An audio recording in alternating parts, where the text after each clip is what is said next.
जरूरी है। ये है एमएनएस न्यूज नेटवर्क और आप देख रहे हैं एमएनएस न्यूज टीवी। मैं हूं आपके साथ शुभांगी। तो आइए देखते हैं आज की कुछ खास खबरें। आरबीआई के फैसले को लेकर अखिलेश ने कहा तंज, बोले शासन समझदारी और ईमानदारी से चलता है। भारतीय रिजर्व बैंक आरबीआई ने 2000 के नोट को चलन से बाहर करने का फैसला लिया है। साथ ही रिजर्व बैंक ने बैंकों को सलाह दी है कि वो अब 2000 रुपए का नोट जारी करना तत्काल रोक दे। इस फैसले के बाद अब राजनीतिक दल भी अपनी प्रतिक्रिया दे रहे हैं। समाजवादी पार्टी के मुखिया अखिलेश यादव ने कहा है कि शासन मनमानी से नहीं, समझदारी और ईमानदारी से चलता है। सपा के चीफ अखिलेश यादव ने इस फैसले के बाद ट्वीट करते हुए लिखा है, कुछ लोगों को अपनी गलती देर से समझ आती है। 2000 के नोट के मामले में भी ऐसा ही हुआ है, लेकिन इसकी सजा इस देश की जनता और अर्थव्यवस्था ने भुगतनी है। शासन मनमानी से नहीं, समझदारी और ईमानदारी से चलता है। दरअसल आरबीआई के आदेश में साफ तौर पर लिखा है 2000 रुपए का नोट चलन से बाहर होगा, लेकिन वे वैध मुद्रा बना रहेगा। आरबीआई के मुताबिक अगर आपके पास 2000 रुपए का नोट है तो फिलहाल आप इसे खरीदारी कर सकते हैं, भुगतान कर सकते हैं और अगर किसी मद में आपको मिले तो स्वीकार भी कर सकते हैं। लेकिन आपको 30 दिसंबर तक 2000 रुपए के नोट को बैंक में जमा कर बदलना होगा। आइए बढ़ते हैं अगली खबर की तरफ। कर्नाटक, सिद्धारमैया के शपथ ग्रहण समारोह में शामिल नहीं होगी सोनिया गांधी, जाने क्या है वजह। कर्नाटक में शपथ ग्रहण समारोह के बीच एक बड़ी खबर सामने आई है। जानकारी के मुताबिक कांग्रेस नेता सोनिया गांधी इस शपथ ग्रहण समारोह में शामिल नहीं होगी। इसके पीछे उनकी खराब तबीयत का हवाला दिया गया है। सोनिया गांधी की तबीयत ठीक नहीं है, इसी वजह से वह समारोह में भाग नहीं लेगी।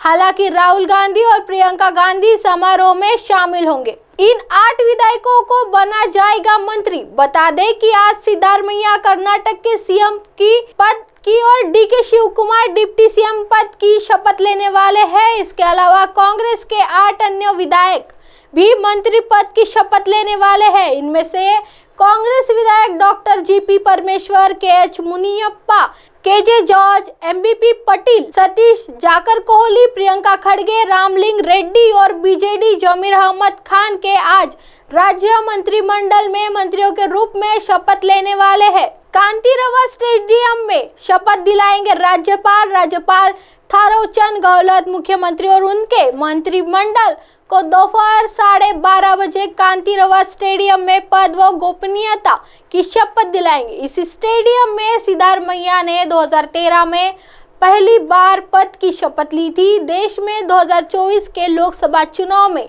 सत्तारूढ़ भाजपा के मुकाबले के लिए एकता के प्रयासों के बीच यह आयोजन विपक्ष दलों के लिए शक्ति प्रदान का अवसर बन सकता है। मंत्रिमंडल में मंत्रियों की स्वीकृत संख्या 34 है। गौरतलब है कि कांग्रेस विधायक दल की बृहस्पतिवार को हुई बैठक में सिद्धारमैया को औपचारिक रूप से नेता चुन लिया गया था, जिसके बाद उन्होंने राज्यपाल में समक्ष सरकार बनाने का दावा पेश किया था। सिद्धारमैया और शिव कुमार शनिवार को बेंगलोर के कांतिरवा स्टेडियम में दोपहर 12:30 बजे 8 मंत्रियों के साथ शपथ ग्रहण कर सकते हैं। सिद्धारमैया के सामने पहली बार चुनौती सही संतुलन के साथ मंत्रिमंडल के गठन की है, जिसमें सभी समुदायों, धर्मों, वर्गों, पुरानी तथा नई पीढ़ियों के विधायकों का प्रतिनिधित्व हो। आइए बढ़ते हैं अगली खबर की तरफ। प्रदेश में अगले 10 दिनों तक आंधी बारिश की संभावना, मौसम विभाग ने जारी किया अपडेट। राजस्थान के मौसम में बदलाव का दौर जारी है। आने वाले दिनों में प्रदेश में गर्मी के कम होने की संभावना है। इसको देखते हुए तापमान में गिरावट दर्ज की जा सकती है। मौसम विभाग ने प्रदेश में अगले 10 दिनों के लिए आंधी बारिश की संभावना जताई है।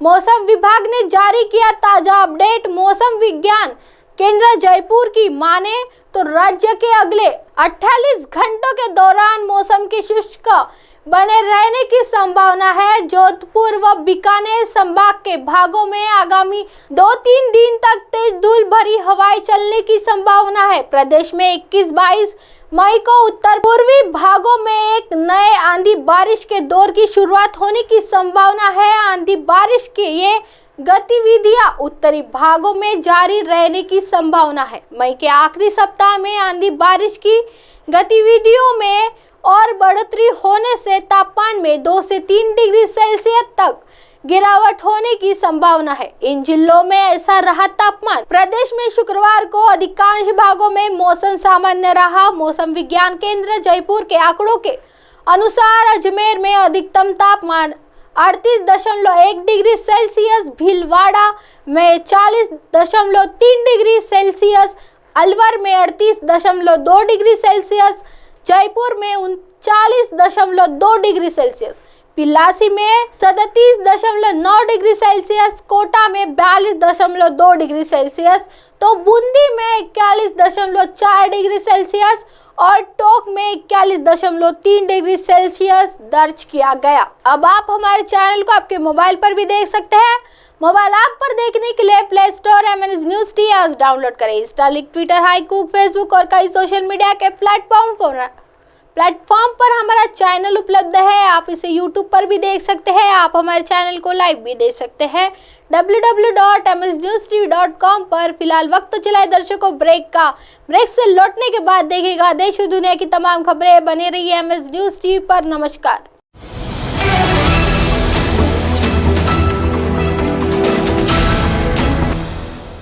ये है MNS न्यूज नेटवर्क और आप देख रहे हैं MNS न्यूज।